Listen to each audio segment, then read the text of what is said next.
I think the old rules of media engagement, where it was really about mass reach and low CPM, have gone out the window. There's so much fragmentation, there are so many different audiences that we really need to find new currencies that accurately measure the audiences that we're trying to serve. And specifically being in the diverse owned and targeted space, there's a unique opportunity to really tap into that loyalty and really see that engagement. And if we're able to properly measure and operate off of that metric, I think it can open up so many doors, for these communities, for these partners, and really for brands to really tap into a loyalty that I think is really untapped right now. I love that so much. I mean, I know you lead a practice called economic empowerment. Can you talk a little bit about what that is? No, very proud of that. So the Dentsu's economic empowerment practice is really dedicated to providing more opportunities for both diverse owned and targeted media. And it's really about reducing the inequity that has existed really within media buying and planning for decades. So making sure that people have a seat at the table, that their voices are being heard, and that we're really listening to what they have to offer in terms of how they know their communities, how they serve their communities, and connecting that with the powerful brands that we worked with. It's really a labor of love. I'd been a broadcast buying director, for the first part of my career. So when I stepped into this space and really saw some of the frustration of not being able to be seen, to be heard, to have packages properly evaluated, I quickly realized that we need to have advocates in this space that can really help bring these partners in and help build this ecosystem. As the industry has now finally leaned into this space in terms of supporting minority-owned media, women-owned media, LGBTQIA+, veteran, and all the different important audience segments, we're at a unique crossroads now where people are listening, brands and agencies are willing to do things differently, and that hasn't always been the case, for our mediums, and we can really build a bigger universe because as now more people have leaned in, we need more inventory, we need more content, we need more product, and so we've got to do a lot of things differently to help build all three of those components. So it's very exciting because now we've really got the ears of the industry, and now we have to work on the mechanics and making sure that the opportunities exist and are actually fulfilled.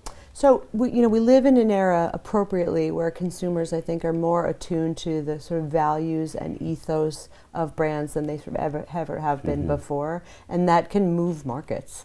So talk a little bit about how you help clients approach the opportunity with authenticity and with sort of sustainability in mind in terms of strategy, like creating sustainable strategies rather than, oh, I need to check a box, quite frankly. Yeah, because checking a box isn't going to work. That's a short-term solution. And the audiences today recognize authenticity. They recognize inauthenticity as well. You can't just show up during Black History Month and Pride Month and Asian Heritage Month and disappear for the rest of the year. It has to be a year-long conversation and a continual conversation with these communities to show that you're always there, that you care. And today's consumers have such a higher expectation of brands to do good and to do better. So it's really not something that's secondary to them, it's primary as well. So one of the things I spend a lot of time talking about is there's reach and engagement. So you can reach an audience, you have a message in a certain platform, it will be heard. But when you have it in the contextually relevant content where someone can look at that and go, I see me, I'm being represented by that, that connection is so much more powerful. And when you're able to tie that to what a brand is doing and what their overall purpose is,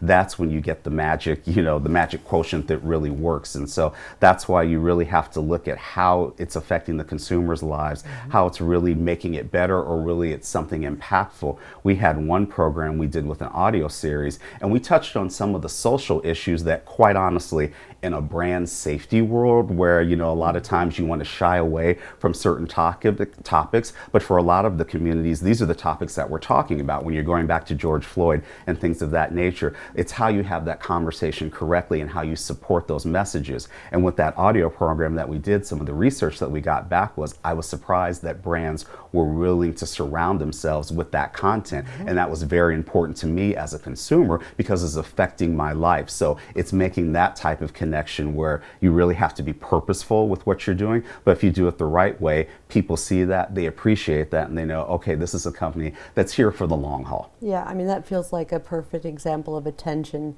as positive impact. Right? Exactly. Between consumer and brand.